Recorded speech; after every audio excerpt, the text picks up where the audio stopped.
Di kasi talaga ngayon eh. Ba't ang alikabok dito? Teka, ano ba? Chubby! Hello mo, Father! Parang may mawalang galang lang. May tanong kami. Ano yun, Fathers? Napansin kita kanina. Bakit pabaliktad ka nagwawalis?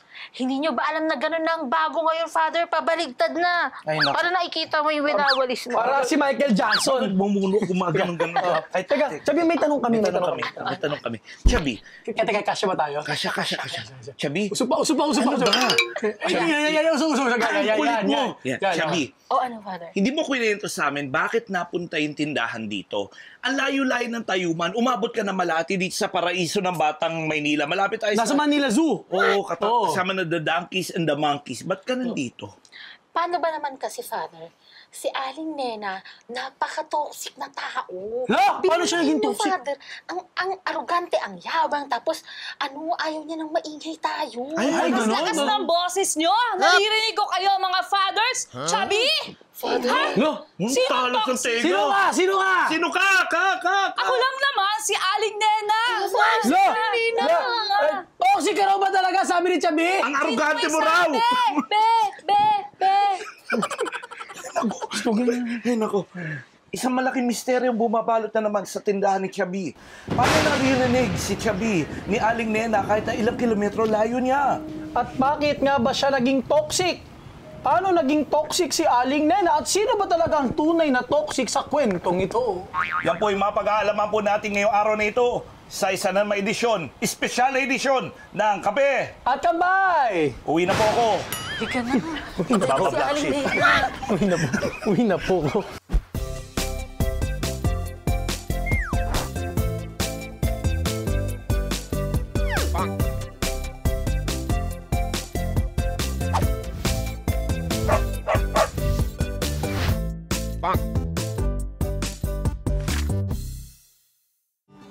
Previously, on Kape at Kampay, sabi nila, toxic daw si Aling Nena. Father! Ano ba yung toxic? Kinakain ba yon? Oo nga, no? Ano ba ibig sabihin ng toxic? Di ba kanta ni Britney Spears yan? Toxic! Palilin na ako ng mga tuwalis. Kasi alam mo, palagi ko na naririnig yan sa mga kabataan, sa mga katandaan. Toxic ka, ayaw kitang maging friend. Ayaw ko makasama ikaw. Ano nga ba ibig sabihin ng toxic? Meron ba tong pinanggalingan? Ayon sa mga dalubhasa at naisusulat po sa Merriam-Webster Dictionary, kapag toxic, ito po ay isang bagay na nakakasira o nakakakorap ng mga bagay na nasa paligid na ito. Halimbawa po, may mga chemical na kapag siya lang, okay lang siya. Okay. Stable. Pero pag hinalo mo o itinulo mo sa ibang bagay o ibang gamit, masisira yung bagay o yung gamit na yun. Di ba may nakilala ko yung may commercial yan ng pampa-LBM? Oo. Kaya daw nagkaka-LBM kasi may mga toxin. Oo, yung Tapos pag toxin. uminom ka ng gamot ng pang-LBM, Ilalabas, ipa-flash out yung mga ipa-flash out toxin. niya, oo. Yung pala nanggaling yung toxin. Oo, kasi nga kaya nga di ba ang term natin sa Tagalog, sira ang tiyan. Kasi pag pumasok yung toxin sa'yo, sira talaga diskarte mo sa buhay. Ano yung tawag mo doon? Tumatagurtur. Tumatagurtur ang bituka mo noon, pare. Pero yun nga, yung nasa katawan, bakit biglang naging behavior? Kasi, alam mo, minsan, yung ugali natin, kapag okay tayo sa ibang tao, we don't mind it. We take it for granted. Pero di ba minsan, may mga ugali tayo na, aminin na natin, hindi natin mapiplease lahat ng tao. Sabi nga si Jose Maria yata nagsabi noon, sinabi niya, hindi ka nilikha ng Diyos na maging pera para gustuhin ka ng lahat. God did not create you to be a dollar bill that everybody will like.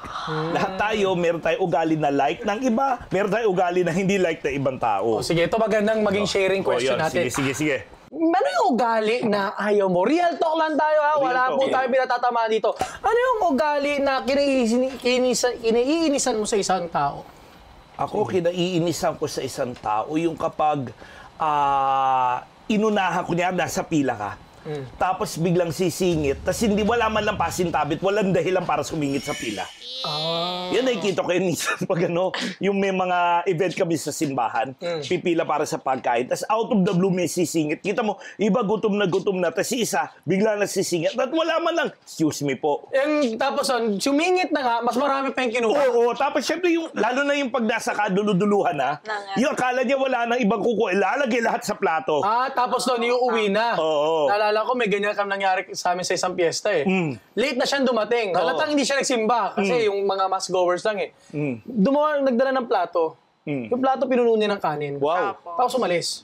Kala ko tapos na. Oh. Bumalik. Kinuha lahat ng mga kakanin. Tapos umalis. Ay. Talagang pinalakpakan ko. Grabe. Grabe. Matindi. Yun ang toxic talaga. Oh. Sige. Ikaw, Chubby, Chubby. ang pinaka-toxic na ugaling nakita mo sa ibang na tao? ayaw mo. Ayaw na ayaw mo. Ako, Father, siguro, inggitera, pakilamera. Ayun. Ang pakialameran. Delikado yan. Delikado. Paano mo pakialamera sa anong aspeto Yung ng parang buhay mo? yung nangingialam sa buhay mo, yung ganun, Father. Yung okay ka na, kanya pag-decision ka na, tapos biglang, hindi ganyan dapat yung gawin mo, ganyan. May parang lahat ng gagawin mo may comment. Oo, Father. Talagang hirap mema. May masabi lang, may magawa lang, no? For the heck of it, di ba? Ikaw, Padre. Ayon nga sa mga kaibigan nating Ilocano, salawasaw. Ano yun? Sinungaling. Oh. Honestly, syempre, pinakaya ko tayo sinungaling. Kasi honest tayo sa isa't isa. We tell what's really happening. Pero kapag iba yung sinasabi, o iba yung maririnig, iba rin yung pinapakita. Nakakalungkot, no? Konektado na dito yung plastic. Tandaan natin, ha? Ang plastic ay lalagyan ng gamit, hindi inuugali. Tama kayo. Di ba? Tama. Kaya minsan nga, nakakalungkot lang kapag you're very genuine, you're very true to this person. Tapos din siya, nagpapaka-genuine din siya, tapos may marami kang maririnig sa background, no? Yun ang nakakalungkot. So, toxic, ibig sabihin, ito yung ugali na nakakasira o nakakapagpapangit, hindi lang sa tao, kundi sa relationship sa tao. So, ano-ano nga ba yung mga toxic na nangyayari sa buhay ng tao? Oo, actually, bigyan natin, no? Simula tayo sa toxic behavior. Ugali. Kasi, bakit siya naging toxic? Kasi nagdudulot siya ng stress at trauma. Nakakaubos siya ng energy. Oh. No? Pati, syempre, yung part of being toxic is yung abuse. Naabuso ka eh. Yung kabutihan mo. Yung pagiging generous mo, no? Tapos, dahil nga, yun nga, imbis na nakakabuo ng loob, na nakakasira ng loob, no? So, yan yung ginagawa. May nagbibigay ng stress o trauma. Toxic behavior. Ikalawa siguro yung, kasi total nabanggit mo na yung pakikitungo sa tao, merong toxic na relationships, no? Ito yung mga pakipagkapwa-tao mo, pero walang respeto, walang suporta, at minsan, nanggagamitan na lang kayo. Ayun, naalala ko na naman yung sinabi ng aking, ng a wise philosopher once said, no? Ang tao minamahal, ang gamit ginagamit, pero bakit ngayon, ang gamit minamahal, ang tao ginagamit? Yan tayo eh. Easy. Walang ganyan. Kasi totoo, di ba? Parang nagiging, I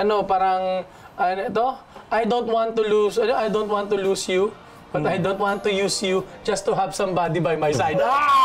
Di ba? Hindi kasi nga, di ba? Nakakalungkot kapag na parang, ang tingin natin sa bawat isa ay gamit na lang, kasangkapan. Father, hindi po kaya ang pagiging toxic po ay nakadepende po dun sa receiver. Kunyari po si Ma'am, toxic para kay Jose, pero hindi naman kay Joanne, parang ganon. Parang Si Joanne. basta yun na yun. Basta hindi Sige, ikaw muna. Feeling ko kasi yung pagiging toxic, it could work both ways. Yes. Minsan, para sa'yo, toxic yon kasi hindi pabor sa ginagawa mo.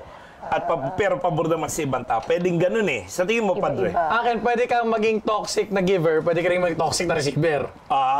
Kasi nga, yung toxic na giver, wala talagang stress talaga yung dulot mo. Pero, minsan, hindi sinasadya eh.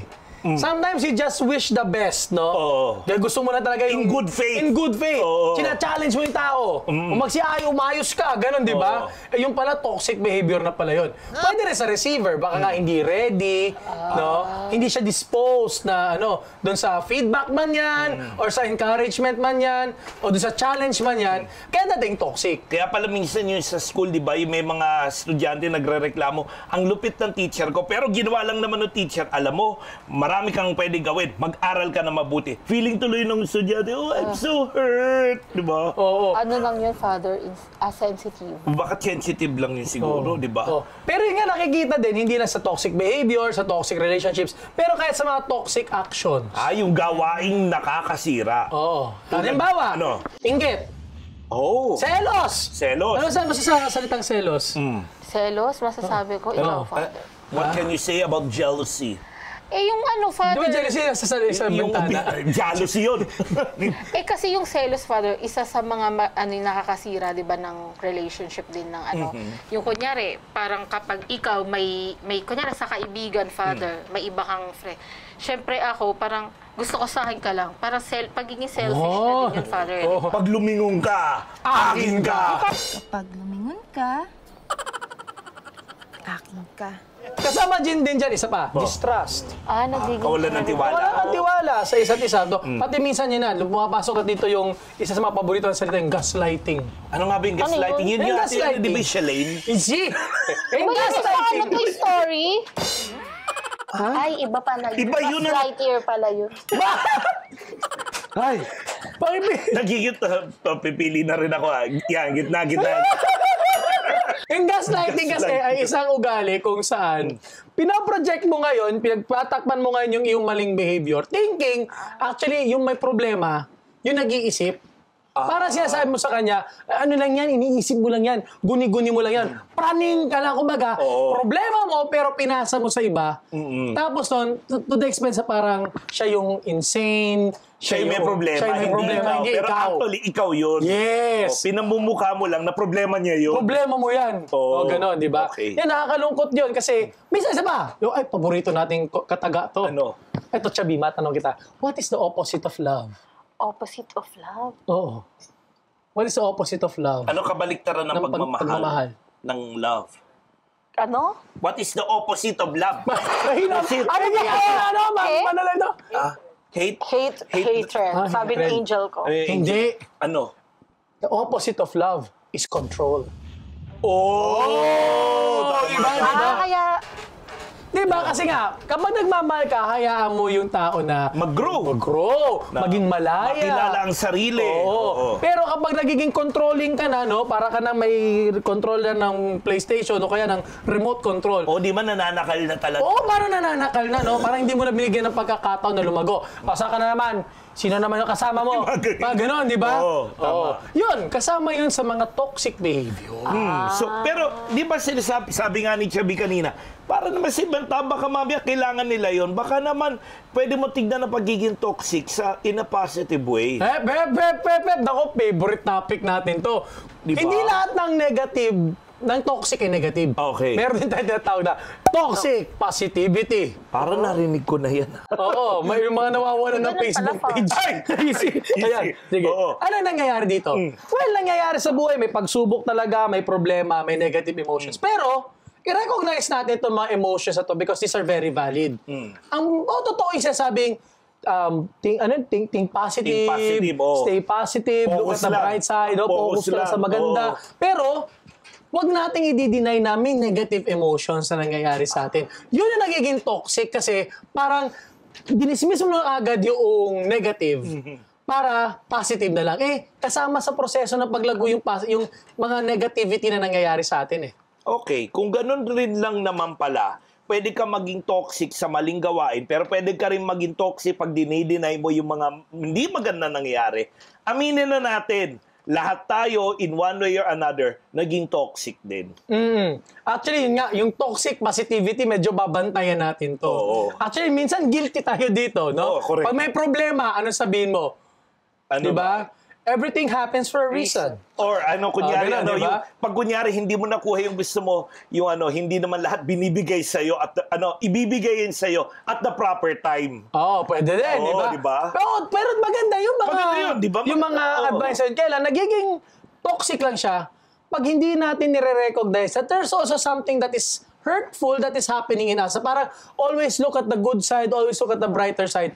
Parang siya sabi natin, yung positive na lang, pero nakakalimutan natin. Yung negative actually minsan tumutulong din sa atin. Naalala ko tuloy yung may nagsabi na yung kapag may taong nade-depress, di ba yung sinasabihan minsan, ay nako, maarte ka lang. Ayun, yung lang. Di ba, pag yung depressed, tas kunyari, taong simbahan, hindi ka kasi nagsuserve. Ayun, meron minsan nga, gutom lang yan eh. Gutom lang yan. Kulang ka lang sa paligo. Ligo mo yan. Kulang sa aruga. Papansin lang yan. Yung kulang sa aruga. Hindi niyakap ng bata pa siya. Inner child? Inner child. Hindi, pero yun nga, lahat naman tayo, there's something na toxic in us. Kaya maganda na maging discerning tayo and at the same time, alam natin na may ganito tayong ugali para we better handle ourselves. Para sa mga Pilipinong nanonood, alam mo ba na ang iyong pagiging Pinoy may pagka-toxic din? Yan po ang ating pag-uusapan mamaya sa pagpapatuloy natin ng kape at Hindi mo nga pala kami tinimpla ng kape. Bakit merong... sa next segment na yon para dito sa kape at kampay. Wala tayong kape.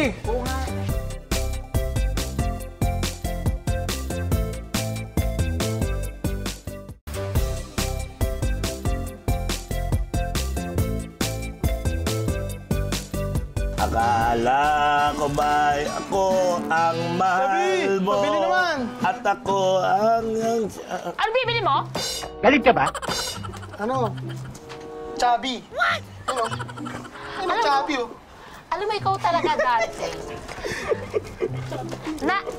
na ako sa'yo eh, ha? Tinalampas ko lang yung pinagsasabi mo eh. Yung sabi mo, malaking payong kailangan. Nahiya naman ako sa tiyan mo. Ibang payong ang kailangan mo, chubby.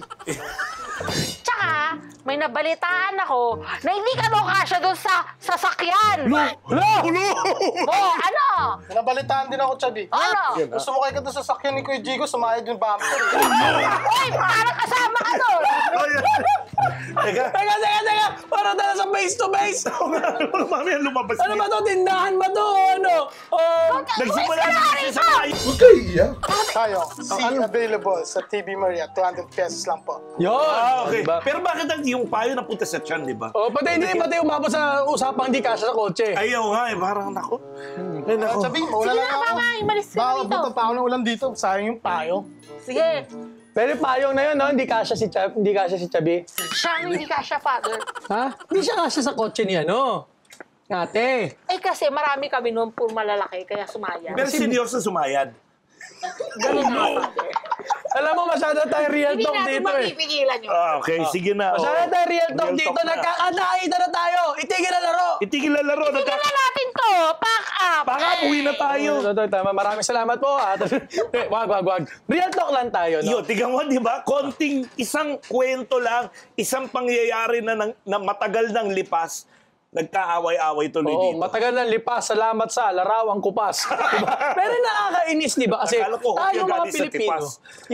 tayo mga Pilipino, ang lakas nating mang-asar. Oh, pero ang lakas din natin mapikon. Ang bilis mapikon. Oo, di ba? Yung parang may mga malokong Pinoy na prankster, di ba? Pero yung mga minsan, pag yung prankster ang grabe naman, gumagawa na ng issue Magagalit. Di ba? Oh, real talk lang tayo dito, mga kape-mates. Dahil tayo mga Pilipino, meron tayong mga toxic na ugali na sabi nga natin kanina, no, dapat maging aware tayo at i-check natin yung heart natin. Opo.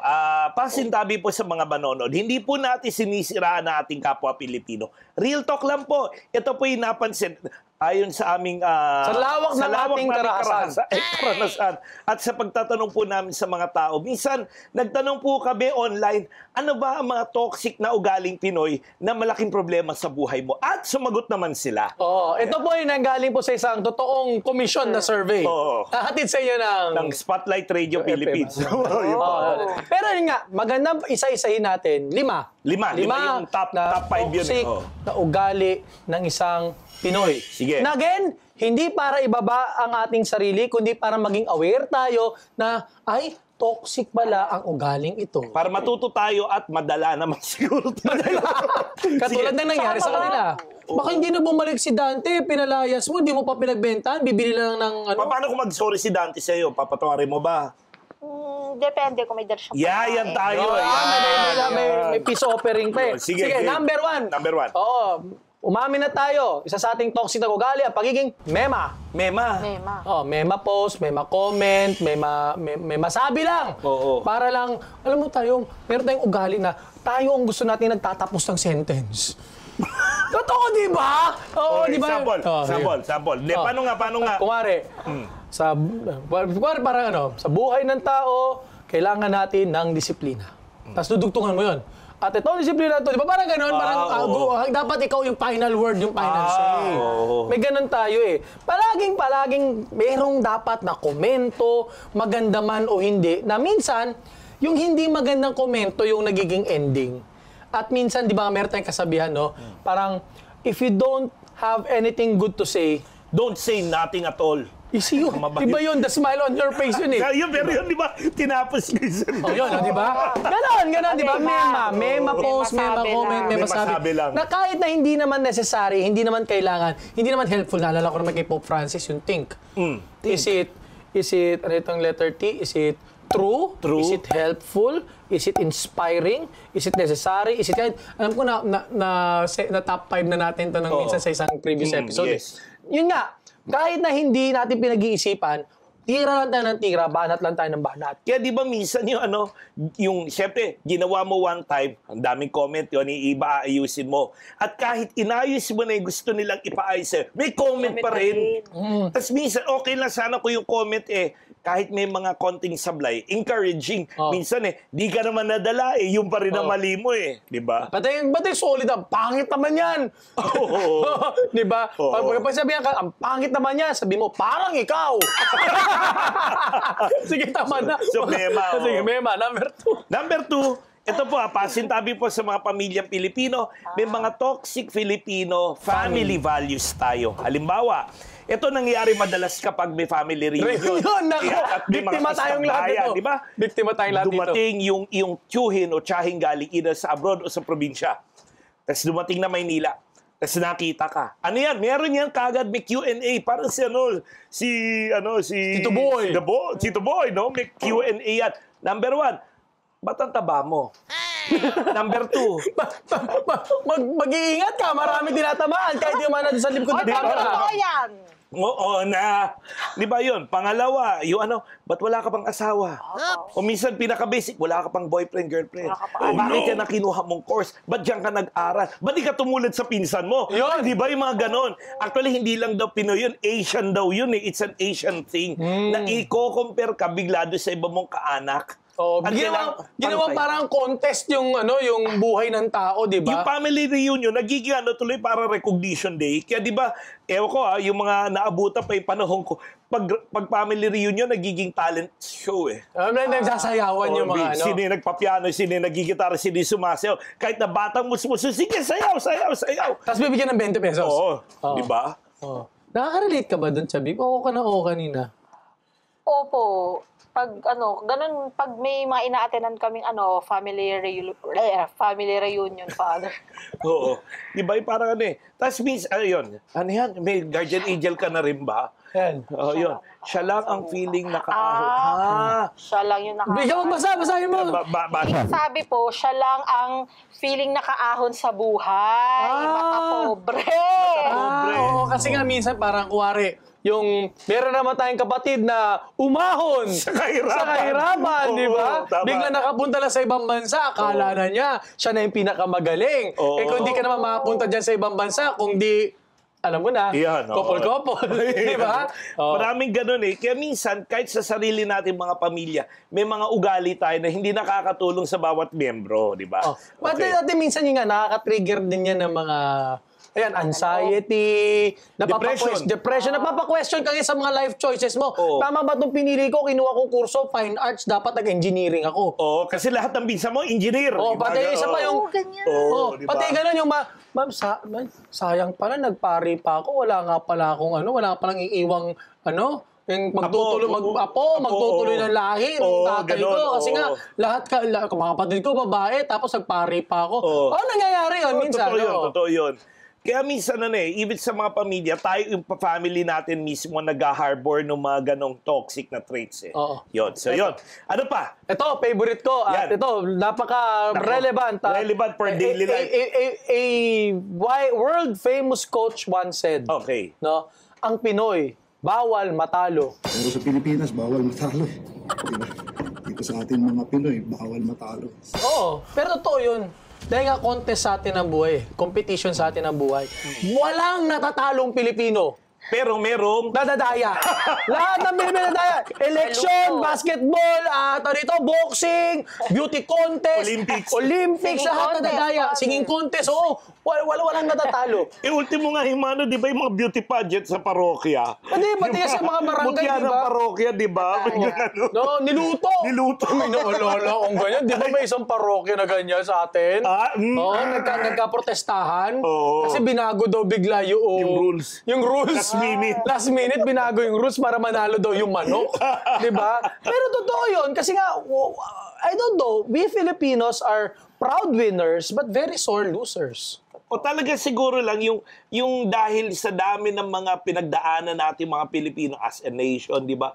Minsan naiisip ko na baka mamaya dahil sanay na tayo, puro lang tayo talo, gusto lang natin manalo naman tayo for a change, di ba? Ayun nga, na isa pa, konektado dito, another wise philosopher once said, no? Yung tungkol sa learning experience.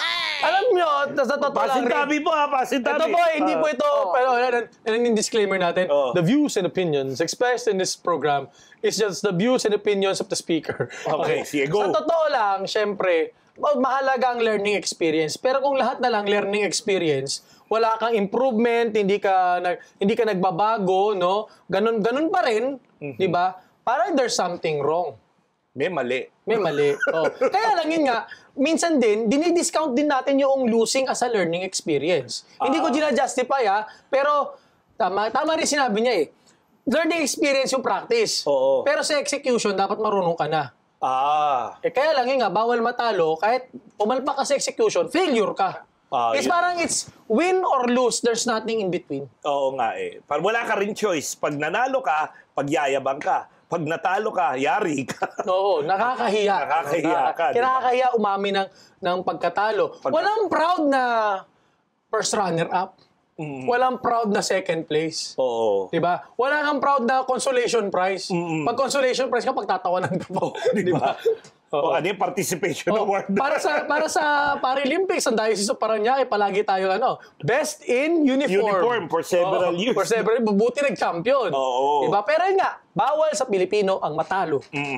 At syempre, kung usapang Pinoy pride na lang, minsan meron tayong sense of lopsided Pinoy pride. Paano lopsided? Hindi, para yung lopsided Pinoy pride, iba-ibang klase. Number one, yung minsan, kahit na hindi Pilipino yan, nalaman lang natin, tumira sa Pilipinas. Napahiran lang ng dugo. May kamag-anak na Pilipino, nag-aral sa Pilipinas. Para may kinalaman lang ng konti sa Pilipinas. Atin yan.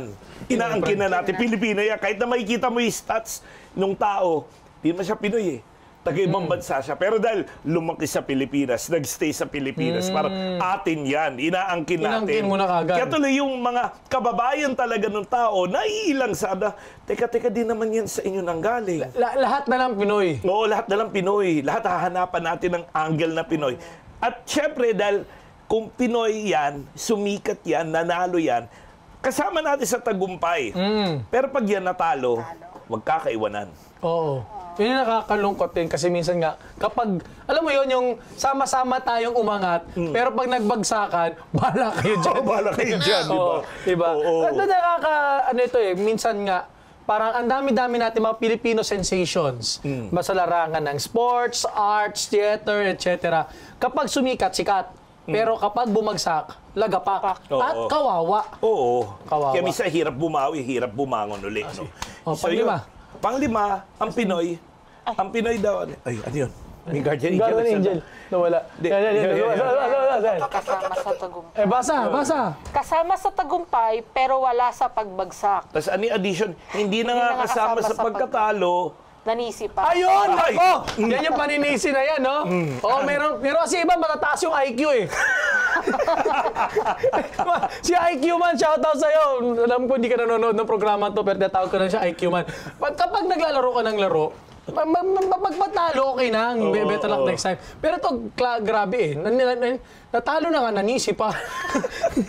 Wala akuan eh. Oh, pag nanalo, makikain. Pag natalo, nanisi. Oy, tuloy natin. Number 5. Number 5 po, ang Pinoy daw, best jokers. Dahil sabi nga lang, mga Pinoy masiyahin. Best jokers, pero sore losers. Malakas mang asar, pero ang bilis mapikon. Parang ang klase example natin nangyari kanina. Nangyari kanina, no? Oo. Yan. Ngayon, magandang tanongin natin mga kapemates natin.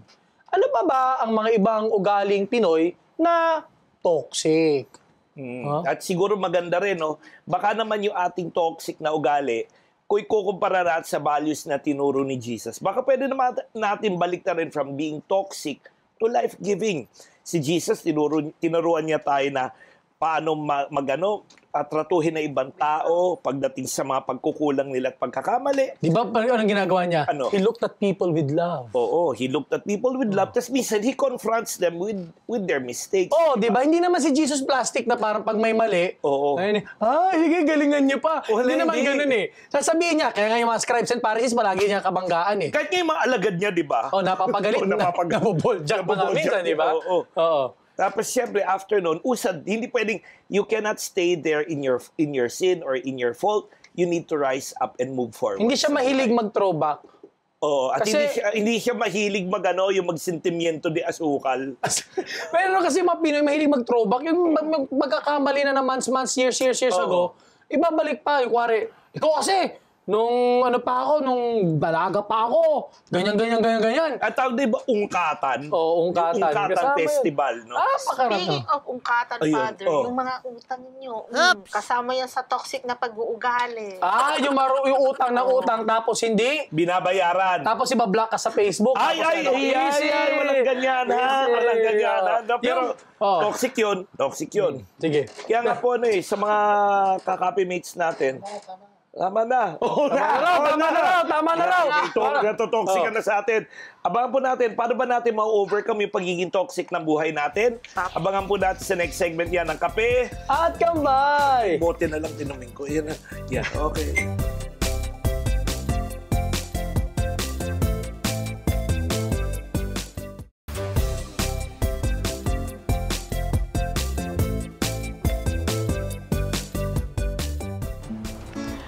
Dear Diary, I promise not to be toxic anymore. Kaya may 5 resolutions ako. 1. Makikipag-ayos ako kay Dante. Feeling payat naman, ba't ako makikipag-ayos doon? Next. Makikipag-ayos ako kay Aling Nena. Aling Nena? Pinaalis nga ako nun sa pwesto, nun sa lugar. Sorry. Oh no! Next. Magsasorry kay Kuya Jigo kasi gumasgas ang bumper niya. Aba, dapat bumili siya ng malaking sasakyan. Ako pa magsasorry at mag-adjust. Magiging gentle sa paniningil ng utang. Diyos mio naman, 1 taon na. Di pa nagbabayad, walang kusa. Nakailang season na ba tayo? 4 seasons na, no? Oo, walang kusa. Walang kusa. Next. Magpapapayat na ako para kumasya sa payong. TV Maria, next time naman, lakayan niyo yung payong niyo. Yung tipong kasya lahat. Pag micromatic. Kasi hindi lahat payat. Marami nang nakakaalam niya. Kasi gano'n size yung micromatic? Oo. Di ko naman lang sa barangay, may mukha ni Kapitana. Ayun, nakaliman na ako, Father. Okay. Alam mo, Wala pang katapusan ng taon, meron ka na New Year's resolution. Nilista ko Pero ang na. classic dito, by New Year's resolution siya, pero lahat may side comment. Pinoy na Pinoy nga talaga, no? So, ilan yan? 5. Okay, 1, 2, 3, 4, 4, 5. 1, 2, 3, 4, 5. Ito na naman po ang ating top 5 sa edisyong ito. Ng kape at kampay kung saan ating pagninilaya at pag-iisipan how to be less toxic at higit sa lahat, how to foster healthy and life-giving relationships. Ang hashtag natin, hashtag huwag kang toxic. Ay siguro tanongin natin mga kape-mates natin, baka meron kayong mga suggestion na mga tips para maging less toxic. Comment below. Comment below. Number 1, mahalin mo sarili mo. Di ba yan yung ano? Learning to love yourself. It's the greatest love of Di si Justin Bieber yun. Hindi. Sino yun, di ba? Dahil medyo bata po sa akin itong dalawang to. Paalala lang po na bago mo tignan ang mali ng iba, bago mo tignan ang mga kagandahan din na iba, matuto ka munang tanggapin at mahalin kung sino ka. Warts and all. Warts and all. Kasi yung una mong kailangan Ang una mong kailangan tanggapin at mahalin at kaibiganin, i-befriend, ay ang sarili mo. Kasi minsan, real talk lang, Real talk. kaya tayo toxic. Marami tayong nakikita ang ayaw natin sa iba. Pero actually, deep within us, tayo yun. Di ba yun For the confusions around are mere reflections of what's within me. If there's one more gift, I'd ask of of you, Lord. Tutula ka ba? So yun, learn to love and accept yourself. Yun yung number 1. O, kilalanin ng sarili kasi tanggap ang sarili, alam natin kahinaan, magiging responsable at balanse din ang pagtingin natin sa kapwa natin. Yeah, number 2. Number 2, learn to listen more than to talk/react. Kasi nga, sabi nga natin, parang ginagawa kanina ni Chabino, ang dami-dami nating side comment. Pero sana, bago tayo mag-side comment, makinig muna tayo. Huwag mo lang yung tira ng tira, banat ng mekos ng mekos. na Tornado butter. Tornado butter, no? Sige, makas mo na yan, Mother Jod. Okay na, soda na siya. So, pumatol tayo at mag-react na lang. Matuto makinig, magnilay, at igat sa lahat, ito, Ano? magtanong ng maayos. Hindi yung bigla na lang babanat ng pangit. Ba't bang pangit? Hindi. Ito ang pangit mo, di ba ganun, di ba? Hindi, yung magtanong, minsan kasi yung may tendency tayo na parang, sa atin okay lang, pero sa iba di natin alam Oo. kung ano yung reaction. Pati alam mo minsan ito one attitude towards one person might not work on others. I Diba? like that, no? Diba? Dahil yan ay konektado sa number 3. Yun! At number 3, ano po yun? Respect boundaries. Boundaries. Kasi minsan, yung sinasabi natin, sa atin ay maayos, sa atin okay lang, sa atin nakakatawa, pero baka mamaya nakaka-offend sa ibang tao. Example, merong ilang mga cultural jokes na okay sa Pinoy pero hindi okay sa iba. Oh, yes. Yan, yung example, Bienan jokes. Bienan joke. Bienan jokes. Yung mga biroan natin to sa Bienan, di ba? Oo. O pasintabi po buti na talaga wala akong Bienan. Buti na wala tayong ano. Ang tatay ang haligi ng tahanan. tahanan. Oo. Ang nanay ang Ilaw ng tahanan. anong tawag mo sa Bienan? Ano? Anay. Ibahin mo. Easy. Okay, Oh, fine. yun. Sa atin, funny yun. Oo. Pero sa ibang mga kultura, ibang mga grupo, kahit ibang mga tao, offensive yun. Karinig ka ng karinig eh. Kaya kailangan, tingnan natin na, yun, minsan kasi tactless din tayo, wala rin tayong pa-boundary. Taklesa rin eh. Wala na easy. Yun, may sinasabi. Yun. Oh, pwede daw to. Ayan. Ano example? Sa respect boundaries, ang example ay ang kulambo, Father. Oh.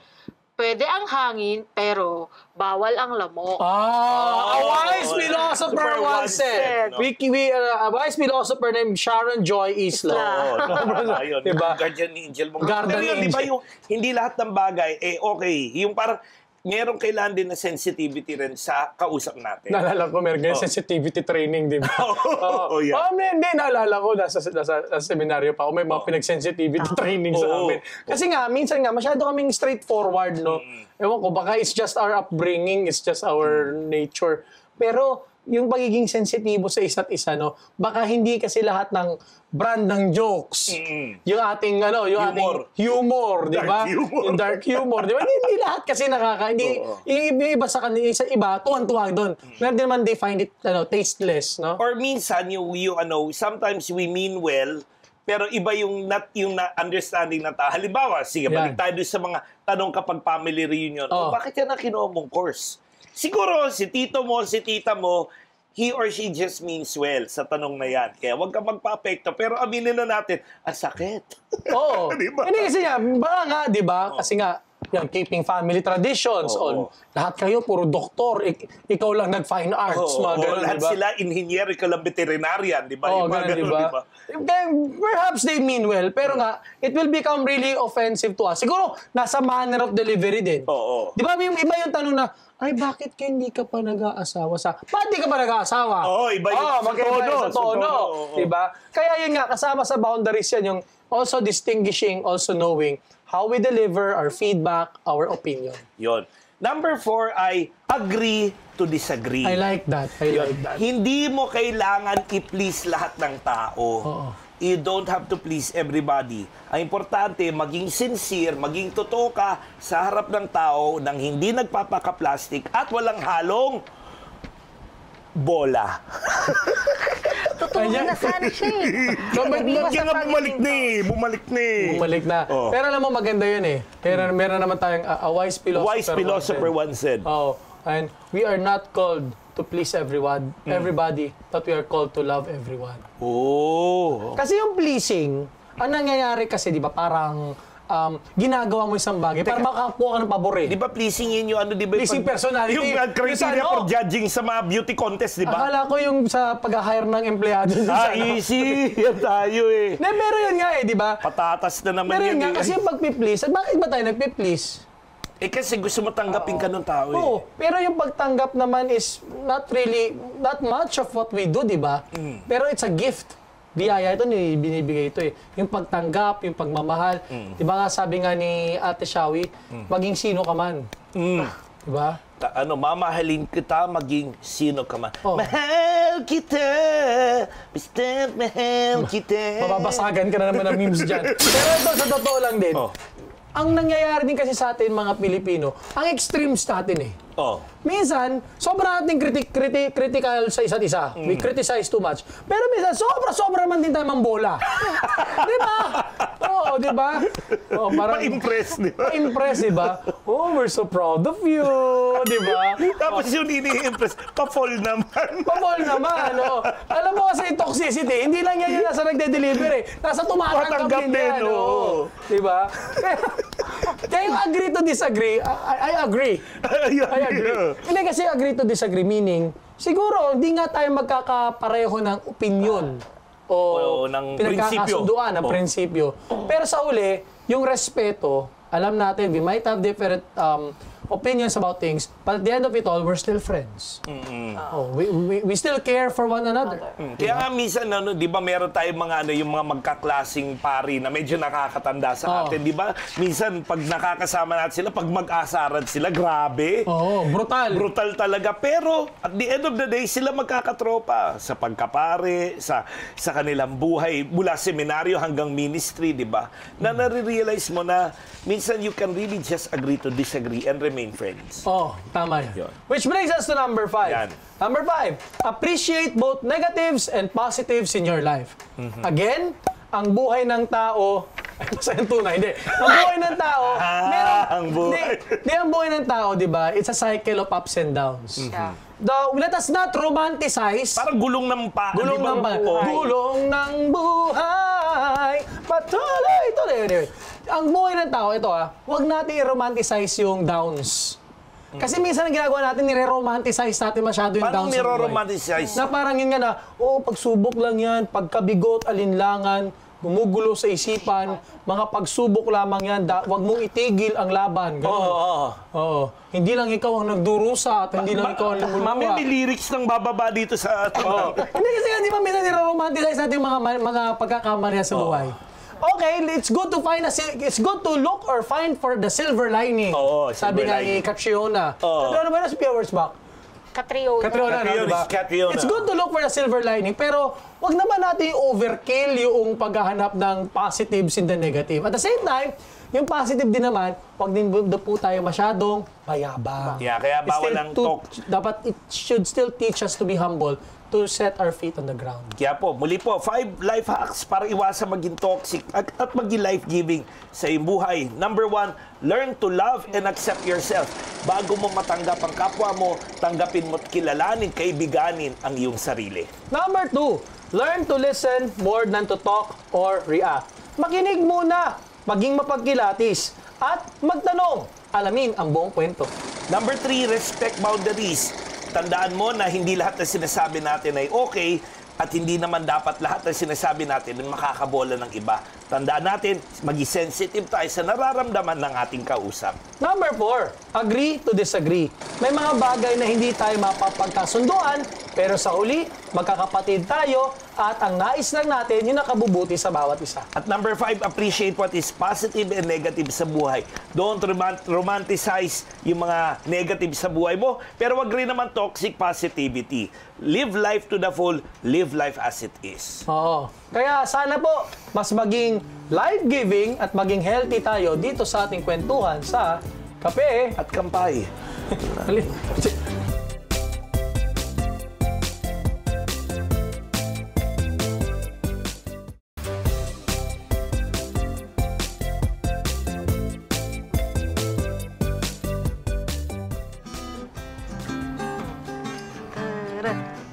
Teka, tapos na ba yung show? Di pa ba? Anyway, sige. Pero yun nga, mga kapatid, mga kaparokya, mga kapemates, narito na naman tayo at ang dami na naman natin napagkwentuhan tungkol sa pagiging toxic. No? Medyo, alam ko, maraming tinamaan po, pasintabi po sa mga tinamaan. Pero, sabi ko nga, kapag hindi natin malaman ang ating maling ugali, hindi tayo magiging aware, hindi natin mapangahawakan ang change at yung ating sarili the next time na ito'y mangyari. Kaya po, sa ating reflection, parang retreat, ano, sa ating reflection questions. Hindi po, sa mga nanonood In a few moments of silence. In a few moments of silence. Hindi po, mamaya po sa comment section, share nyo po, ano po ako. Number 1, ano yung life-giving attitude na pwede ninyong simulan. Gawin? Di ba? Sabi nga natin, di ba, yung matutong mag-agree to disagree, matutong tanggapin ang sarili, matutong maging sensitive sa kapwa. Anong life-giving attitude ang pwede mong gawin o masimulan? Ikalawa, sa mga lahat ng katoksika na narinig nyo ngayon sa episode na to, anong katoksika na number 1 kailangan mong baguhin? Yun, di ba? Anong kailangan mong alisin? At pangatlo, anong kailangan mong pangontra dun sa katoksika na yun na pwede mong gawin? Ano yan eh? Ito, ginagawa ko ito kapag nabibigyan ng retreat. No? What should I start? What should I stop? What should I continue? Wow! Template na naman tayo. Template na pa. Tanungin natin muna si Chabi. Oh, Chabi. Yun, Chabi. oo. Nga? Okay.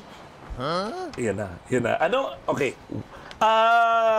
Miss Chabi, ano ang life-giving attitude na kailangan mo simulan sa buhay mo? Oh, thank you, Father Jeff, for the very wonderful question. Wow, it's a wonderful. Guardian Angel. Ting! Yung guardian angel daw. Ah, my God. Kaya natin kunin natin galing sa Garden Angel eh.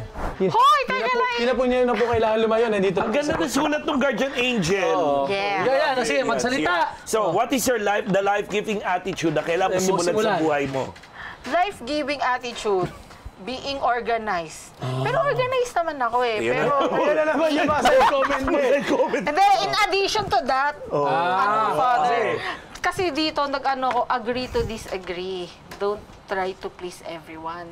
Kasi ako talaga, from the start, na kahit nasa pa ako, saints ko, isa yun sa weakness ko talaga, pag in-interview din ako na, hirap pa akong mag-say no. Talaga parang, kahit na hindi sa akin okay, o sige, parang dahil takot ako na baka mamaya magalit ka or magtampo to, kaya sige lang. So, yun yung gusto kong Father.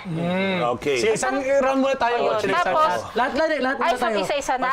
Sige, Pads, ikaw. Siguro ako kung life-giving attitude, una yung matanggap ko yung I learn to befriend myself. No?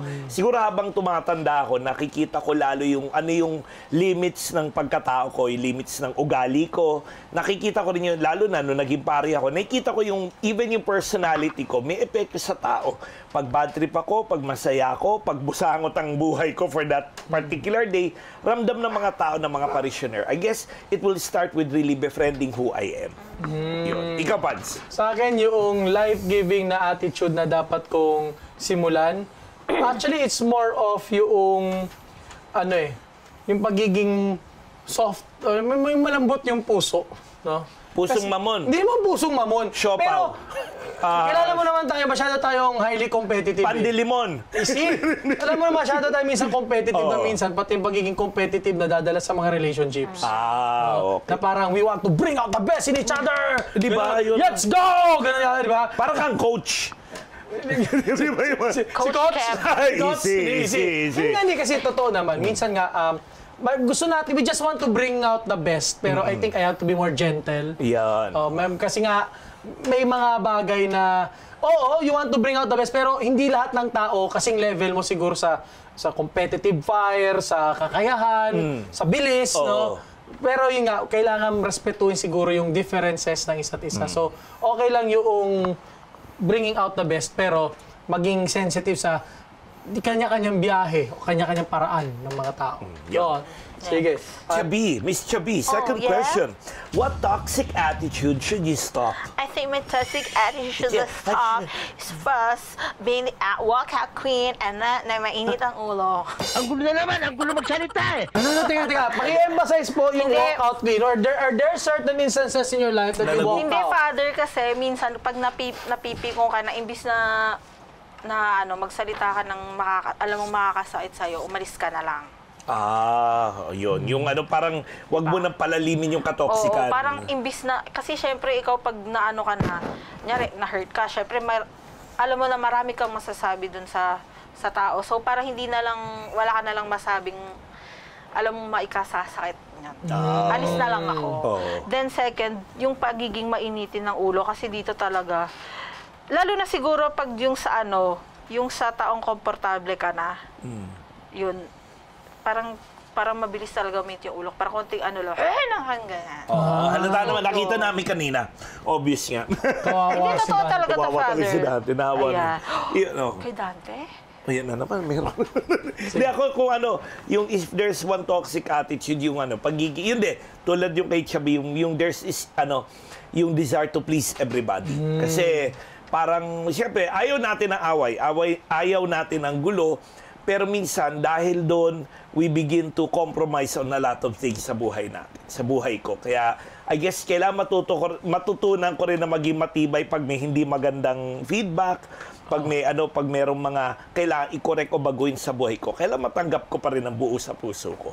Hindi mo, yun, tama. It's better, you have to learn to agree to disagree. Ikaw? Ako guilty ako dito, yung giving toxic positive advice.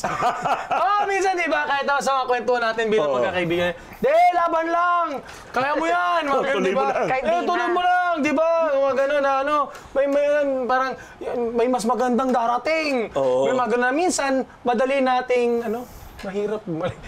Minsan mahirap ng, parang yung, nadi-discount ko minsan yung mga negative behavior or yung negative na effect. Sabi nga, maganda yung positive reinforcement. Pero kapag nakakalimutan naman natin yung negative effect din, at the same time, parang hindi siya away natin kagad yun, hindi rin maganda. Kaya guilty ako dun sa pagbibigay ng toxic positivity na advice. So, titigil ko na yan. Father, wait lahat. Kasi di ba sabi ko, walkout queen. Walkout ka na lang. Paano babalik? Kasi minsan di ba ang hirap? Ngayon talaga Kayo ba? Paano ba? Ano advice niya doon? Hindi, minsan, kailangan bigyan mo rin ang sarili mo ng distansya at space. Take time. Punta ka sa planet Mars. So pag umalis ka, pagbalik mo, kailan tahimik ka na lang. Hindi tahimik More of kalma na yung loob. Kalmado na. Kasi pwedeng tahimik ka, tapos pero kumukulo, para alam mo yung pakiramdam. Tumatagurtor yung tiyan? Hindi. Yung takoyaki principle. Yeah. Yung takoyaki principle sa ating mga kapatid na Hapon. Hindi, yung takoyaki principle, di ba? Pag nagluto ka ng takoyaki, gutom ka na, di ba? Pag-serve sa'yo, ang cute tignan, di ba? Nakakatakam. Tapos pagkain mo, mainit pa sa loob. Wag ka kakain ng kakasal ay hindi... Kakalabas lang. Kaning mainit na kapag pag napasok ay Iluluwa ako sa kasal yata. Malian. Maling Hindi, pero yun, di ba? Yung, pag kunyari, babalik ka na, so to speak. Dapat bumalik ka na pag kalmado na yung loob mo. Kasi kung hindi, parang talagang takoyaki ang init sa loob nun para kumain ng lava. Pati, di ba sabi, tama yung yung minsan you have to walk away, pero do not make a decision at the height of your emotions. Tama. And last question. Teka lang, hindi pa, meron pa? Di ba tayo nakapagsagot dito? Meron na. Meron pa isa. Hindi, nasagot ba natin lahat? Oo. Ito na yung huli. Father. Ano na yung healthy attitude na gagawin mo na sa buhay mo? Siyempre, being a good company. Yung maging good friend. Huwag ka maging live. I can love, I can reach the heavens above. I can write what is wrong. I can sing just any song. I can dance, I can fly. Ano na? So, yun Dami na nasabi ni Father. Oo nga. Kaya sa pagbabalik ko na rin. Sige, balik na yun. Ayun, Father, yun. Yung marano naman ako maisama, tapos masaya ako kasama. Yun. Tapos, yun, pagiging masiyahin. Yun. Sa life. Very good, very good. Sa akin siguro yung learn, yung maging hinay-hinay sa pag-react. Matutong makinig. Dahil ang paborito mong gulay ay? Patola. Dahil ang patola ay? Kinakain, hindi inuugali. Yun. So, wag maging patola lagi. Dapat matuto rin ako makinig, makiramdam sa nararamdaman ng mga tao sa paligid ko. Yun. Ikaw? Dahil ang paborito mo ay patola, ang paborito ko naman ay ampalaya. Ay, Diyos ko. Dahil ang ampalaya ay ginugulay at hindi inuugali. Tama. Pero honestly, yun nga, something that I learned, roll with the punches of life. Lagi mo na yun. Kaya pala yun nga, nang tayon man ay nasa itaas o nasa ibaba. Itutuloy mo, you learn from it, no? You accept both the negative and the positive. You roll with the punches. You take every punch with a granite chin, sabi nga, no? Parang you're taking it like a hero. I need a hero! Pero nga kasi sa huli, alam ko, toxic positivity na naman tong... Kasi kasama daw sa toxic positivity yung katagang what won't kill you will make you stronger. Parang, di ba? Nagulat nga ako nung ginagawa ko yung research ko. Ang dami ko palang toxic positivity. Pili ko nung ginagawa, nung pre-prepare mo to para nag-examination of conscience. Actually. Pero pinaka nag-enjoy ako kasi napareflect ako. Pero yun nga, in life, roll with the punches. In the good and the bad, take the good, discard the bad. Yun. So, yun. Ikaw, kapatid, anong kailangan mong baguhin at ayusin sa buhay mo? Comment below po at maganda i-share niyo rin po ating episode sa mga kaibigan na, alam mo, feeling mo, toxic din siya. Kailangan niya to. Lahat naman tayo meron ka-toxican sa buhay. Umamin na tayo. Pero alam naman natin na hindi toxic ang ending natin. At alam natin na katulad ni Jesus, pwede tayong maging life-giving, maging healthy by learning to confront mistakes, also learning to listen to others, and learning to move forward. Huwag kang puro throwback, tol. Kaya po, yun po ang aming nais-share sa inyo. Huwag tayo maging toxic. Pinoy ka, pero huwag kang toxic. At yun ang magpapasaya sa buhay mo at sa buhay ng iba. Para sa life na tama ang timpla, magkahalong saya at pananampalataya. At sa bawat kwento ng buhay, tayo na't magkape at kampay. Tayo na't magkape at kampay. So talagang Ay, si Dante. sumabit talaga dun sa...